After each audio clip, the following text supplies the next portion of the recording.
Common mistakes about pregnant women during pregnancy. Hi! Nurse Yeza here, ang inyong nurse na gabay sa inyong pagbubuntis at pag-aalaga kay baby. First of all, congratulations mga sisi sa inyong pregnancy. Alam ko pong ang iba sa inyo ay sobrang matagal nang hinintay ang time na ito. Kaya napakahalaga pong mag-ingat talaga kayo ngayong kayo ay buntis. Kaya samahan niyo po ako ngayong araw na ito at alamin natin ang mga maling ginagawa ng isang buntis na pwedeng makaapekto kay baby. 10 common mistakes about pregnant women. Una ay eating for two. Ayon daw sa pag-aaral ng The Journal of Obstetrics and Gynecology, nearly 50% daw ng mga buntis ay nag-gain daw ng timbang na sobra pa sa recommended weight gain during pregnancy. Naniniwala kasi ang iba na ngayong sila ay buntis ay kailangan nilang kumain ng maramihan dahil they are eating for two. Ngunit hindi po ito kailangan mga sisi. Dahil ang totoo ay hindi kailangan ng inyong katawan ng sobra-sobrang calories ngayong kayo ay buntis. In fact,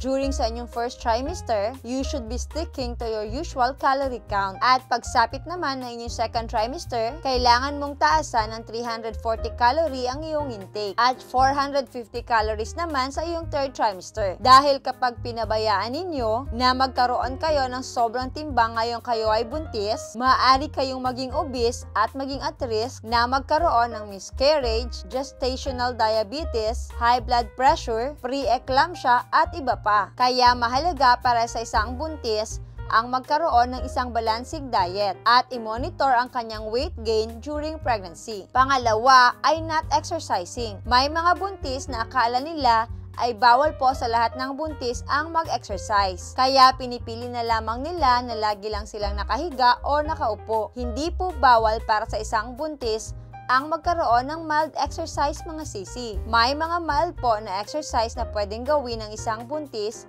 gaya ng yoga at walking. Kaya as long as hindi kayo pinagbawalan ng inyong doktor mga sisi na mag-exercise, ay gawin niyo po ito dahil marami po kayong mga benepisyong makukuha dito. Exercise helps increase your blood circulation, sleep better at night, combat stress hormones, lift your mood, and decrease the risk of labor complications. Pangatlong common mistake ng isang buntis ay avoiding comfort foods or cravings. May mga araw mga sisi na crave kayo ng certain foods, gaya na lamang ng matatamis o sweets, ngunit dahil nga ikaw ay buntis ay alam mong hindi ito maganda para sa'yo, ay pinipigilan mo talaga ang iyong sarili na kumain nito. Kaya nagiging dahilan nito ng pagtaas ng inyong anxiety level na hindi po maganda para kay baby. Well mga sisi, kung wala naman po kayong gestational diabetes o hindi naman kayo pinagbawalan ng inyong doktor na kumain nito, ay pwede naman pong pagbigyan ninyo ang inyong cravings ng matatamis paminsan-minsan. Basta siguraduhin lamang ninyo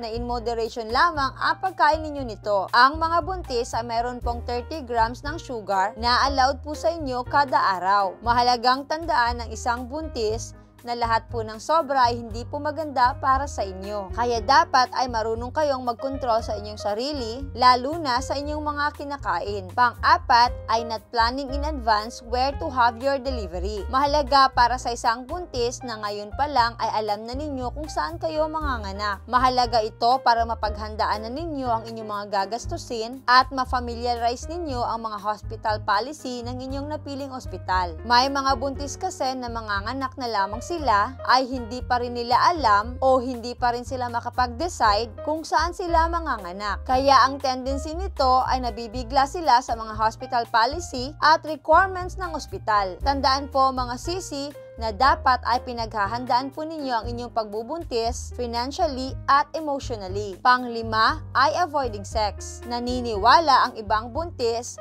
na bawal na silang makipagtalik sa kanilang mga mister ngayong sila ay buntis. Natatakot sila dahil baka mapano daw si baby sa loob ng kanilang tiyan. Ngunit ayon sa Mayo Clinic, ang inyong mga baby ay protektado ng inyong amniotic fluid sa inyong matres as well as the strong muscles of the uterus. Kaya maaari pa rin pong makipagtalik ang isang buntis sa kanilang mga mister as long as hindi po kayo pinagbawalan ng inyong mga doktor na gawin ito. May mga times din po kasi mga sisi na pinagbabawalan ng kanilang doktor ang isang buntis na makipagtalik, lalong-lalo na kapag sila ay may mga kondisyong gaya ng placenta previa, previous preterm labor, or kapag pumutok na ang kanilang panubigan. Pang-anim ay self-medication. May mga buntis pa din kasi na mahilig uminom ng mga gamot na hindi ipinagpapaalam sa kanilang doktor. Dahil nga ayaw nilang pumunta sa kanilang doktor, ay nagtatanong-tanong na lang sila sa kanilang mga kakilala kung ano ba ang pwede nilang inumin. May mga iba pa nga dito sa group sa Facebook nagtatanong ng mga gamot. Hindi po ito tama mga sisi, dahil iba't iba po ang pagbubuntis ng bawat babae. Maaring mag-work sa ibang buntis ang gamot na yon,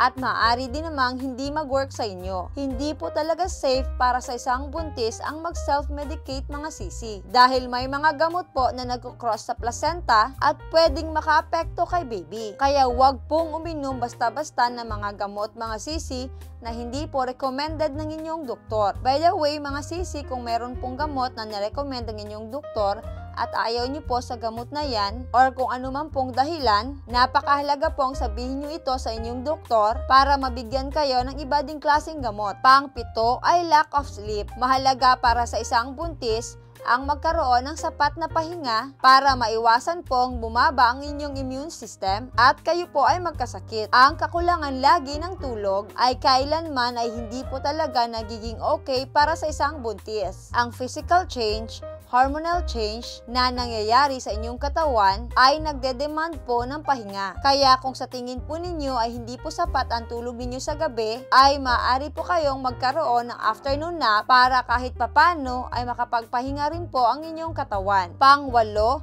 ay not talking to your baby. Alam ko po mga sisi na mayroong mga times na nakakaramdam kayo ng pagod at stress sa inyong pagbubuntis. Kaya may mga times din na hindi nyo nakakausap si baby sa loob ng inyong tiyan. Ang pagkausap sa inyong mga baby, kahit nasa loob pa lamang sila ng inyong tiyan, ay mayroon pong magandang benepisyo para kay baby. Magandang bonding din po ito para sa inyo ni baby kapag kinakausap nyo sila. Pang-siyam na common mistakes ng isang buntis ay sleeping in the wrong position. Common na problema ng isang buntis ang pagkakaroon nila ng hindi sapat na tulog dahil nahihirapan po sila sa kanilang posisyon sa pagtulog, lalong-lalo na kapag malaki na po ang kanilang tiyan. Kaya mahalagang iwasan muna ang posisyon sa pagtulog na nakatihaya or lying on your back, dahil ang lying on your back ay maaaring makapagpapalala ng inyong back pain. Makakatulong ang pagtulog ninyo ng sleep on side position, lalong-lalo na sa inyong left side,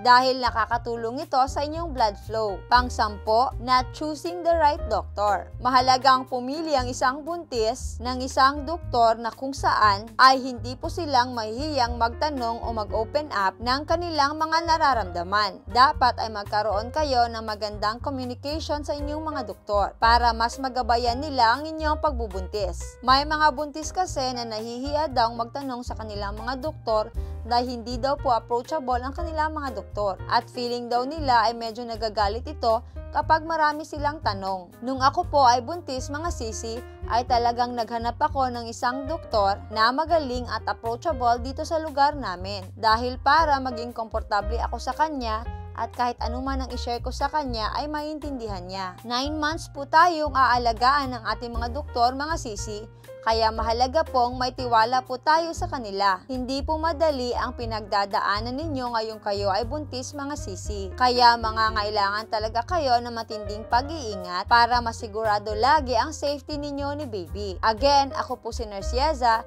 ang inyong nurse na gabay sa inyong pagbubuntis at pag-aalaga kay baby. Naway magkaroon po kayo ng isang healthy at safe na pagbubuntis.